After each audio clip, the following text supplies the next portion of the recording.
పోనీ అలా మూతికి ప్లాస్టర్ వేసుకున్నా ఒకసారి సుఖం వస్తే, ఒరే నీకు ఇస్తానని ఎమ్మెల్యే సీట్ ఇంకోటి ఎవడిగా ఇచ్చాడు రా అన్నాడు అనుకోండి, అయిపోయి వాడు ఇలా అయిపోతాడు. వాడు వెంటనే మార్పులు లేకుండా ఉంటాయటండి మనిషిలోనూ. అంటే దీనికి కృష్ణుడు సమాధానం చెప్పాడు 2వ అధ్యాయంలోనే భగవద్గీతలో చెప్పాడు.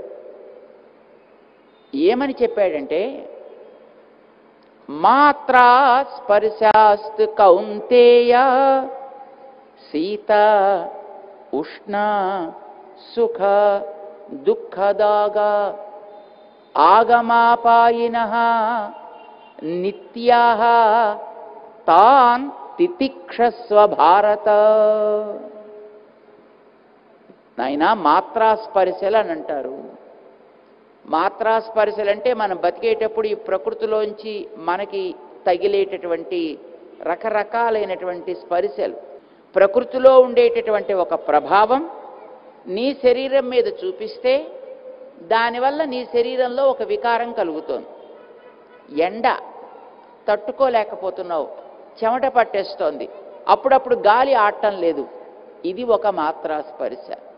ఇప్పుడు ఇది వేసవికాలం, అందుకోసం మనకు ఆ ఎండ వస్తే అబ్బా అబ్బా అబ్బా అని అనిపిస్తోంది.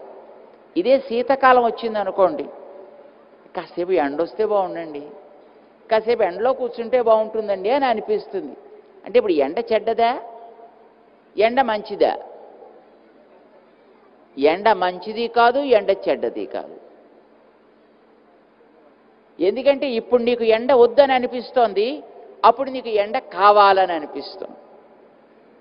చల్ల గాలి వీస్తోంది, గాలికి చెడ్డతనం లేదు, గాలికి మంచితనం లేదు. గాలి తన మానాన్ని ఎప్పుడు వీయాలో అప్పుడు వీస్తూ ఉంటుంది, సాగుతూ ఉంటుంది. ఈ శరీరం దాన్ని అందుకుంటూ ఉంటుంది.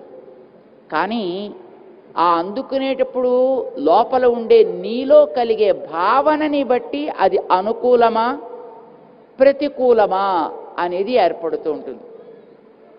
అది నీకు ఇష్టమైందనుకో, అది ఏమైనా నీకు మంచిగానే అనిపిస్తుంది. నీకు ఇష్టం లేకపోతే ఏదైనా నీకు కష్టంగానే అనిపిస్తుంది. నీకు చాలా ఇష్టమైనటువంటి మనుషులతో నువ్వు మాట్లాడుతూ కూర్చున్నావు అనుకో, అప్పుడు నీకు నిద్ర లేకపోయినా నీకు హాయిగా అనిపిస్తుంది. లేదు నీకు ఇష్టం లేని వాళ్ళ మధ్య నేను ఉండమన్నారనుకో, అబ్బా టైం అయిపోతానండి, ఐఎమ్ సారీ, నాకు నిద్ర వచ్చేస్తాను బా తట్టుకోలేకపోతున్నాను అంటాడండి. అప్పుడు అంటే మనిషికి బయట నుంచి కలిగే స్పర్శలు ఉంటాయి కదా, వాతావరణపు స్పర్శలు, అవి ఏవి కష్టము కాదు సుఖము కాదు. కష్ట సుఖాలు ఏవి ఎక్కడ? ఇక్కడ. తనకి ఇష్టమైన వాళ్ళు వచ్చారనుకోండి, వాళ్ళు పెట్టి మోసుకు తిరగడం అంటే ఎంత హాయిగా అనిపిస్తుందండి. అబ్బా నడిచి వచ్చావురా, పెట్టి మోసుకొచ్చావురా, ఏం కష్టపడతావు, ఇవ్వరా నేను పట్టుకుంటాను కదా అంటాడండి. పాపం వీడు గాడిదలాగా అంత పెట్టి వీడు మోసుకు తిరుగుతాడండి. ఆయన వీడికి కష్టం అని అనిపించదు. వీడికి ఇష్టం లేనప్పుడు వాళ్ళ ఇంట్లో వాళ్ళ ఆవిడో లేకపోతే వాళ్ళ అమ్మో, ఏమండి కాస్త దీన్ని ఇక్కడి నుంచి తీసి అక్కడ పెట్టండి అనుకోండి, అబ్బా చాలా కష్టం అంటాడండి వాడు. ఇష్టం లేకపోతే చిన్న కదలిక కూడా కష్టం అనిపిస్తుంది.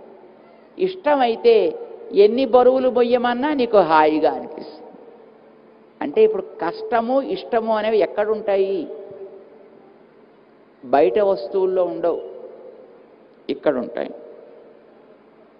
బుర్రలో ఉంటాయి, మనిషి ఆలోచనలో ఉంటాయి, మనిషి భావనలో ఉంటాయి. ఇది నాకు అనుకూలము అనుకున్నాడంటే అది బయట ఎలా ఉన్నప్పటికీ వాడు దాన్ని ఆనందంగా పొందుతాడు. ఇది నాకు ఇష్టం కాదు అనుకున్నాడంటే అది బయట ఎంత మంచిదైనా సరే వీడికి ఏడుపోయే వస్తూ ఉంటుంది దాన్ని చూసినప్పుడల్లా.